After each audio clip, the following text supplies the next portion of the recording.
Hey, this is Lee. I want to do a quick video about how Satan will get people to think the wrong things. And the Pharisees and the Sadducees constantly tried to trap Jesus. They asked him if they should pay taxes, and he held up a coin and said, whose picture basically is on this coin? They said, Caesar. He said, render unto Caesar that which is Caesar's, and unto God that which is God. So there was always something going on. There were people around him all the time trying to trick him. And Jesus literally has to keep watching on what's going on.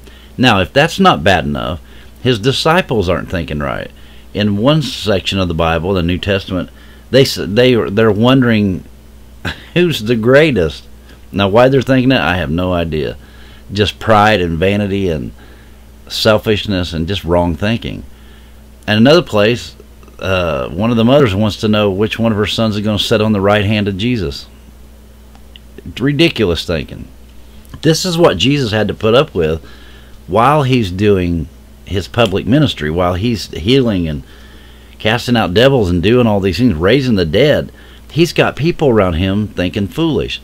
If we go to Luke chapter 9 verse 51, right here it says, and it came to pass when the time was come that he should be received up, he steadfastly set his face to Jerusalem, and sent messengers before his face, and they went and entered into a village of the Samaritans to make ready for him. And they did not receive him, meaning they didn't want him there, because his face was though he would go to Jerusalem. He's there, the people don't want him, but he's looking over towards Jerusalem thinking, it's time for me to go.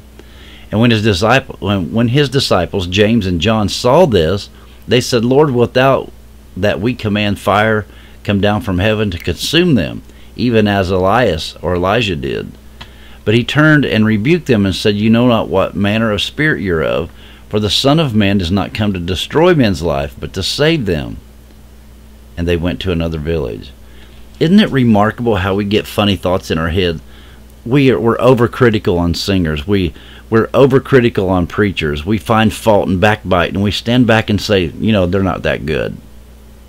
we pick and find fault, and then we have this legalistic evil spirit in us to be like the Sadducees and the Pharisees when they claimed that Jesus was unlearned. You're unlearned, you don't even know. Later they would do it to the apostles. They'd say, you're unlearned, how do you know these things? See, this same spirit, and even the spirit of the apostles that we see are disciples at the time right here, they wanted people to be destroyed. They had it in their heart that they should die. Not one, not two, but a whole village, a whole town. They wanted a whole town wiped off the map. Jesus rebukes them and says, you don't know what spirit you're of. Yeah, it's like he says the Son of Man didn't come to destroy men's life. We're not here to destroy, but we're here to save. And my question to you today is, are you destroying people around you? Are you backbiting pastors and preachers? Are you backbiting other people in the church that's sitting across the aisle? May not talk right. Maybe they don't wear the right clothes. Do you have that spirit, that evil spirit that's constantly contrary to the will of God? If you were one of the disciples, would you have wanted fire to fall down like in Elijah's day? See, they didn't even understand what they were talking about. That critical spirit, that thing that hurts someone, to backbite behind them, to stir trouble up, to whisper something, a suggestive comment, to make someone not trust someone or don't look at them the right way. That's that same evil spirit that was in the disciples, and it's the same one in the Sadducees and Pharisees. If you're this way, you don't know what spirit you're of. The same as the disciples didn't. You're supposed to love everyone. You're supposed to lift people up, lift them up, so that, yeah, and if you do that, then God's going to lift you up. If you want to be blessed, bless other people and stop thinking like a Pharisee. Because if you are thinking like this, you're a Pharisee, you're a Sadducee. You have an evil spirit that's making you pick at people and find fault. And you're not supposed to do that. My preaching brethren are not going to be perfect at all. They're going to make mistakes. I almost literally hear preaching every single day. And I hear preachers make mistakes all the time. They'll misquote and call Peter John or John Paul, or they'll mix up certain things because they're excited, they're happy, and they're just trying to do what God's called them to do. And yeah, they make errors and mistakes. They don't make them evil, and it doesn't mean that I should go back and cut their throat because they make a mistake.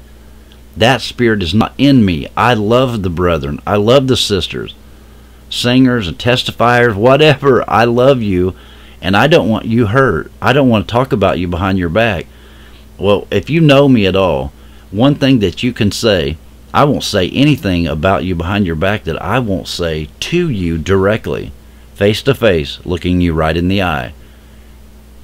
I'm honest about it, and if you think that I'm going to fall into this trap, I'm not going to, because I've read the book. I understand the plan of salvation.